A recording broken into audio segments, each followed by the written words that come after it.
So today's chapter is The Tiger King by Kalki.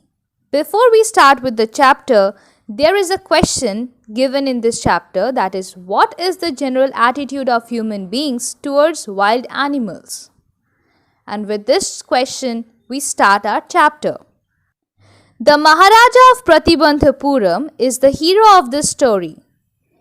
He may be identified as His Highness Zamindar General, Khiledar Major, Sata Vyagra Samhari, Maharaja Dhiraja Vishwa Bhuvana Samrat, Shri Jilani Jungjung Bahadur, MAD, ACTC or CRCK, but this name is often shortened to the Tiger King. I have come forward to tell you why he came to be known as the Tiger King. I have no intention of pretending to advance only to end in the strategic withdrawal. Even the threat of a Stuka bomber will not throw me off track. The Stuka, if it likes, can beat a hasty retreat from my story. Right at the start, it is imperative to disclose a matter of vital importance about the Tiger King. Everyone who reads to him will experience the natural desire to meet a man of his indomitable courage face to face, but there is no chance of its fulfillment. As Bharata said to Rama about Dasharatha, the Tiger King has reached the final abode of all living creatures. In other words, the Tiger King is dead. The manner of his death is a matter of extraordinary interest. It can be revealed only at the end of this tale. The most fantastic aspect of his demise was that as soon as he was born, astrologers had foretold that one day the Tiger King would actually have to die. The child will grow up to become the warrior of warriors, hero of heroes, champion of champions. But they bit their lips and swallowed hard. When compelled to continue, the astrologers came out with it. This is a secret which should not be revealed at all, and yet we are forced to speak out.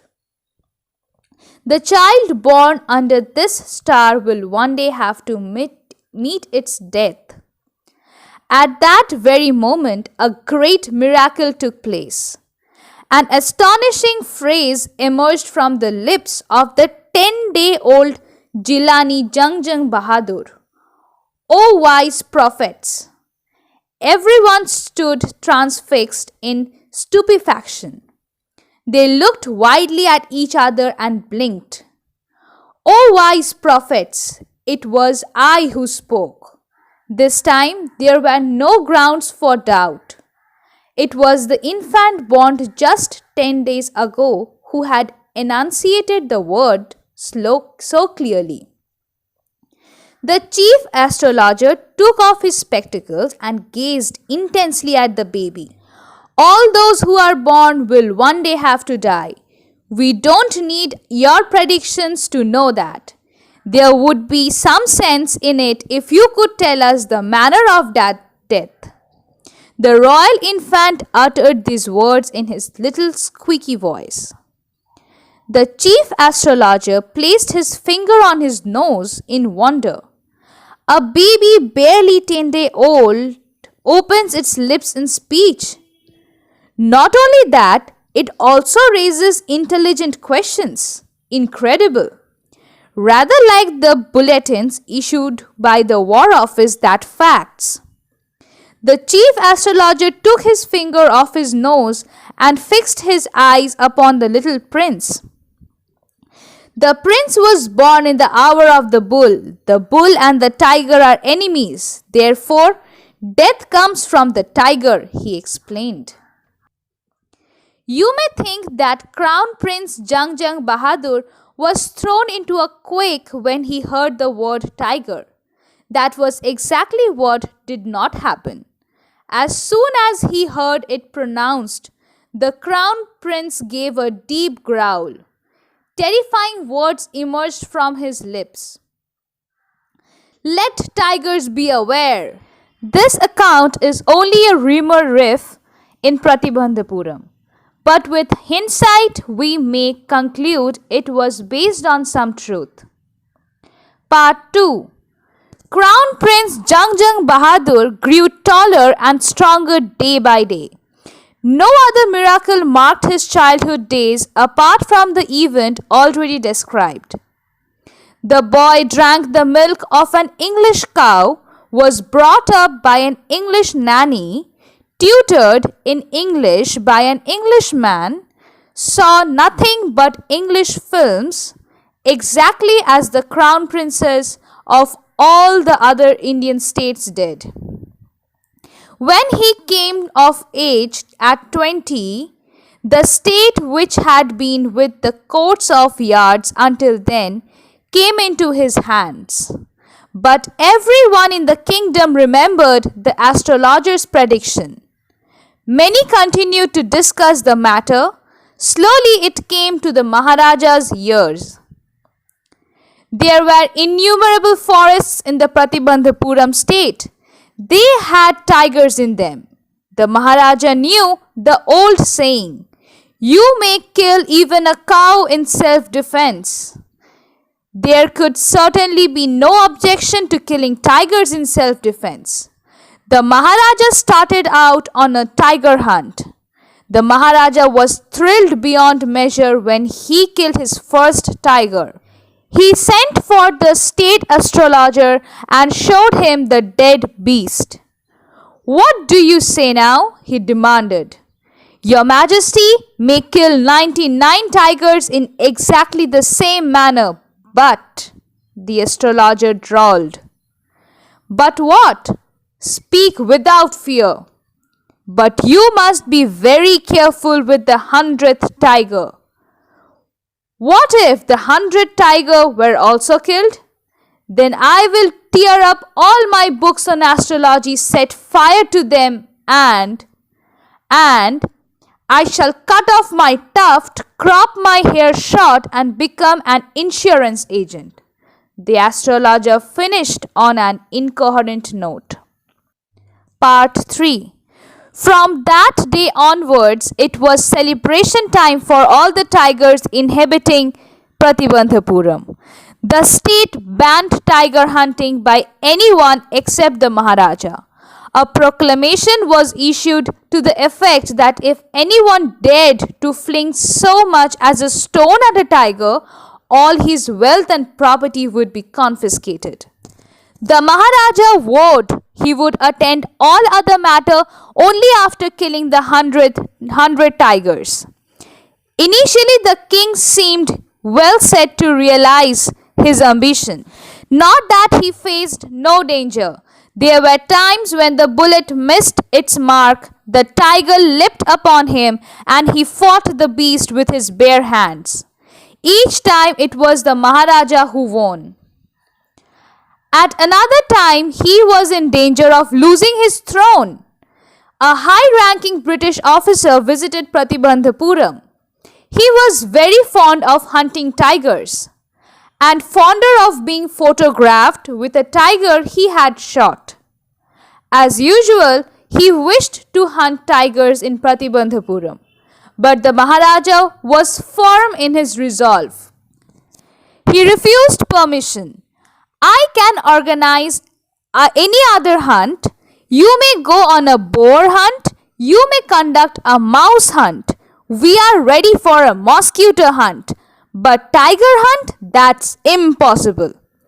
The British officers secretly sent word to the Maharaja through the Diwan that the Durai himself did not have to kill the tiger. The Maharaja do the actual killing. What was important to the Durai was a photograph of himself holding the gun and standing over the tiger's carcass. But the Maharaja would not agree even to this proposal. If he relented now, what would he do if other British officers turned up for tiger hunts? Because he prevented a British officer from fulfilling his desire, the Maharaja stood in danger of losing his kingdom itself. The Maharaja and the Diwan held deliberations over this issue. As a result, a telegraph was dispatched forthwith to a famous British company of jewels in Calcutta. Sent samples of expensive diamond rings of different designs. Some 50 rings arrived. The Maharaja sent the whole lot to the British officer's good lady. The king and the minister expected the Durai Sani to choose one or two rings and send the rest back.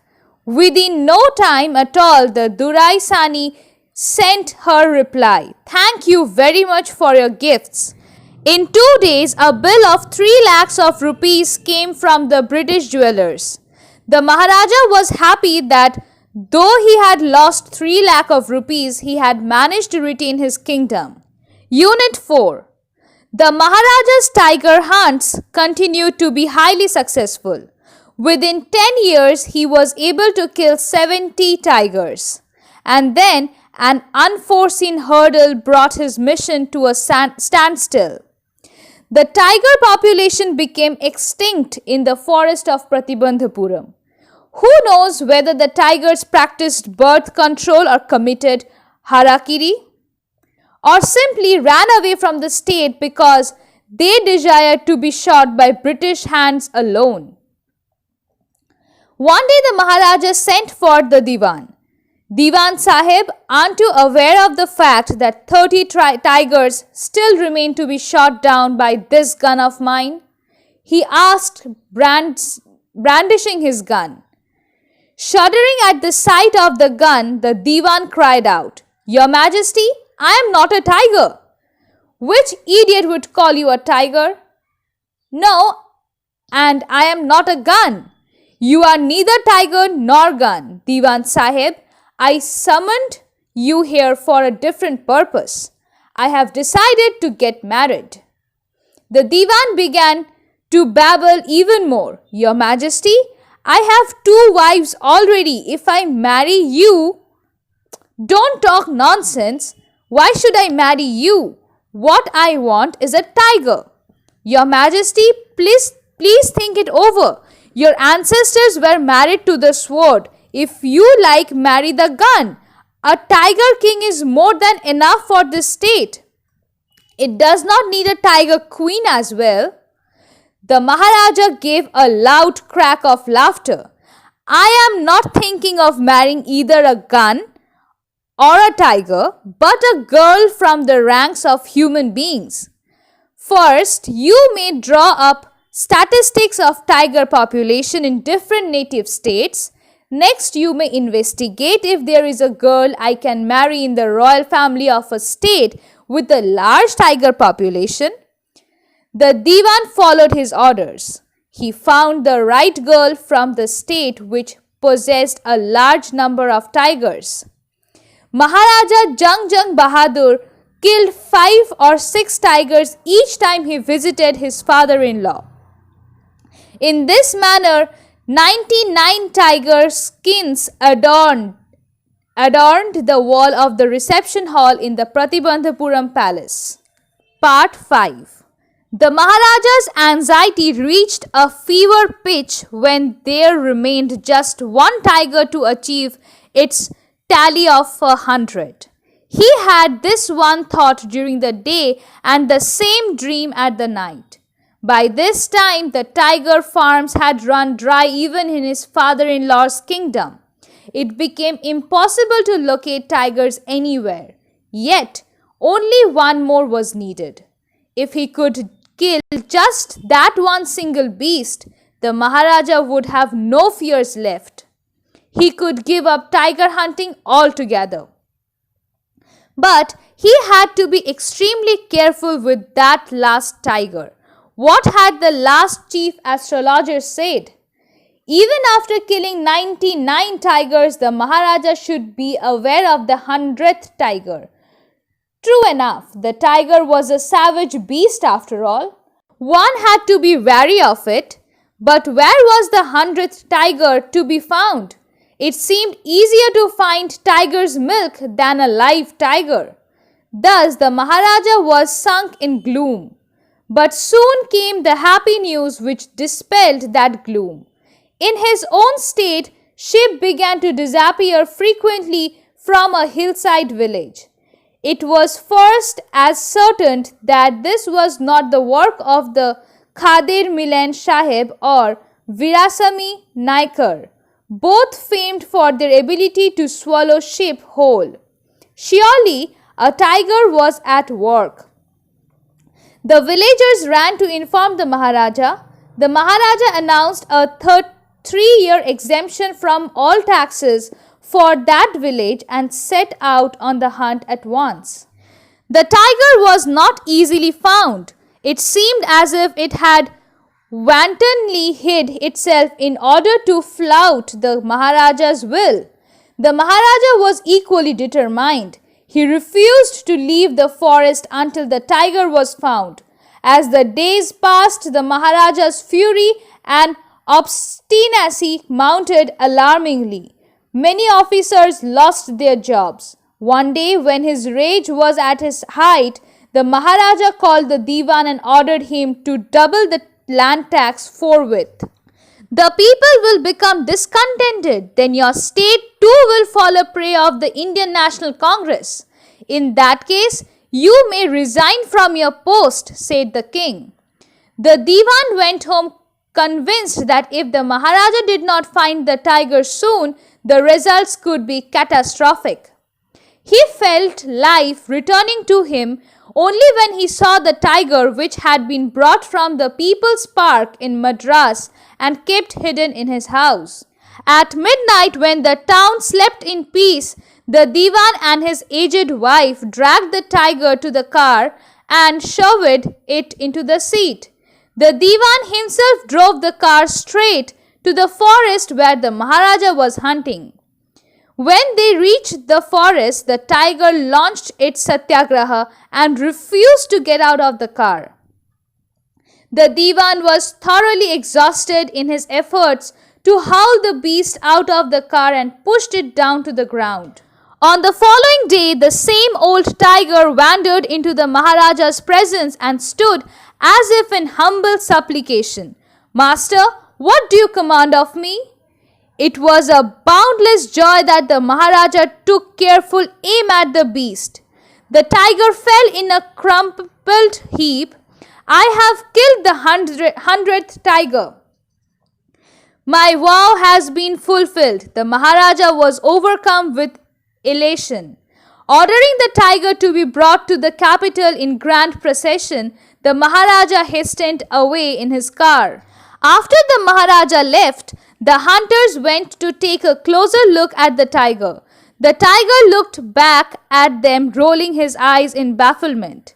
The men realized that the tiger was not dead. The bullet had missed it. It had fainted from the shock of the bullet whizzing past.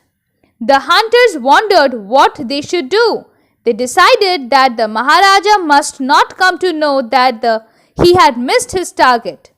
If he did, they could lose their jobs. One of the hunters took aim from a distance of 1 foot and shot the tiger. This time he killed it without missing his mark. Then, as commanded by the king, the dead tiger was taken in procession through the town and buried. A tomb was erected over it. A few days later, the Maharaja's son's 3rd birthday was celebrated. Until then, the Maharaja had given his entire mind over the tiger hunting. He had no time to spare for the crown prince. But now the king turned his attention to the child. He wished to give him some special gift on his birthday. He went to the shopping center in Pratibandhapuram and searched every shop but could not find anything suitable. Finally, he spotted a wooden tiger in a toy shop and decided it was the perfect gift. The wooden tiger cost only 2 annas and a quarter, but the shopkeeper knew that if he quoted such a low price to the Maharaja, he would be punished under the rules of emergency. So he said, "Your Majesty, this is an extremely rare example of craftsmanship. A bargain at 300 rupees. Very good. Let this be your offering to the crown prince on his birthday," said the king, and took it away with him. On that day, father and son played with that tiny little wooden tiger. It had been carved by an unskilled carpenter. Its surface was rough.